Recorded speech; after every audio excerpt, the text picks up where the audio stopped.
The product property. This property tells us that to multiply radicals that have the same index, all we have to do is multiply the radicands together and then just keep it under that radical symbol still with the same index. So it works just like you would want it to. So we'll go ahead and do some examples of that. And notice in our instructions that we are going to assume variables represent positive real numbers. And that just means we don't have to worry about any absolute value bars on these problems. Okay, so number 1, square root of 2 times square root of 3. So they're both square roots. They have to be the same root or the same index to use this property. And that's the only kind we're going to do. I'm not going to ask you to multiply a square root times a cube root or anything like that.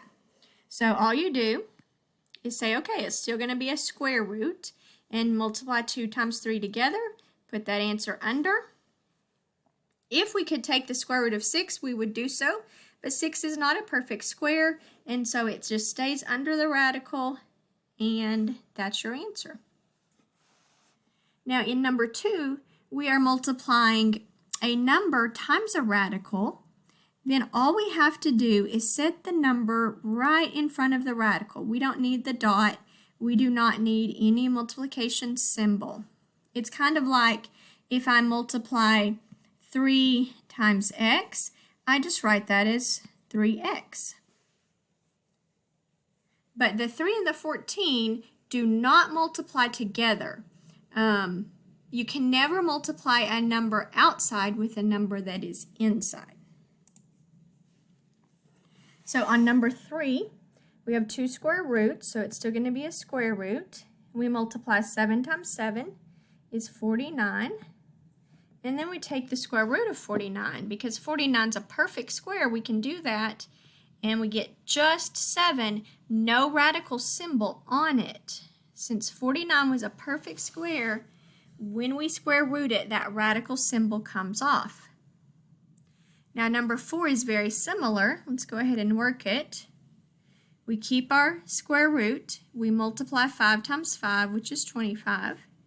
That makes a perfect square, and the square root of 25 is 5. No radical symbol. So by doing these two problems, we could almost kind of see a pattern here that if it's the same radicand under each square root, then whatever that radicand is going to be the answer. And that kind of makes sense if you think of this instead of just 49, 7 times 7 is 7 squared. And so you remember that property we learned in a previous video, that the square root and the square will cancel each other out and just leave the 7. And so you could skip this step if you felt comfortable skipping it. So for example, if I wanted square root of 13 times square root of 13, then I know my answer is just going to be 13. But if you need to go ahead and go through that step of multiplying, then that's fine as well. So here on number 5, you could use that shortcut that we just talked about and say, well, these are the exact same. They're both square roots. My answer is going to be that radicand. It's going to be x. And I'm fine with you going straight to that answer. But if you're more comfortable of multiplying, in this problem it would look like x times x is x squared. And then we take the square root of x squared, which is x. And we do not need the absolute value bars because we're just assuming x is positive. Number 6 is very similar. If you felt comfortable, you can go straight to just x minus 3. Or if you want to do that multiplication step, here you're multiplying x minus 3 times x minus 3. I would not FOIL that out. I would just say, well, that's going to be x minus 3 squared. And then when we square root the square, we would get the x minus 3 by itself without the radical symbol. Okay, 2 more examples here.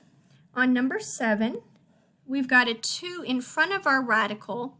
It would multiply by any number in front of this second radical. Since we don't see it, it's like a variable. There's a 1 there that we don't see. and so it's 2 times 1 is just 2. Then we multiply the radicands together, and it's a cube root, so you got to make sure and write that index of 3. And we do 9 times 3 is 27. And that part goes under.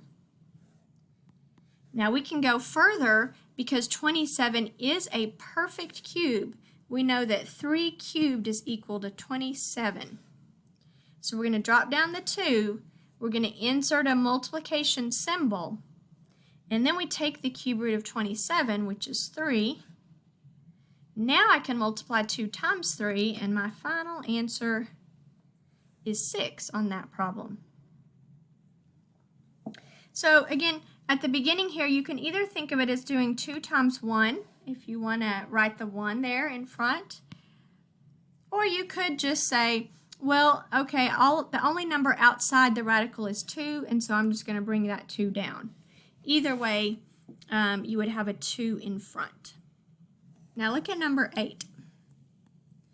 Here we have a 4 and a 2 that are outside the radicals. So we can go ahead and multiply those together. 4 times 2 is 8. Then we're going to multiply what's under the radicals and keep it under. So 3 times 7 is 21, and that goes under the radical. We do not need a dot or parentheses or anything. This is already understood to be multiplication.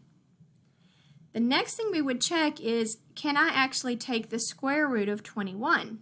Well, 21 is not a perfect square, so we're not going to take its square root. It would just be a long, never-ending decimal that we don't want. So we are going to leave our answer as 8 times the square root of 21. So that's how the product property works. This is a very short video, but that brings us to the end of this section, so you should be able to complete all the homework now. Let me know if you have any questions.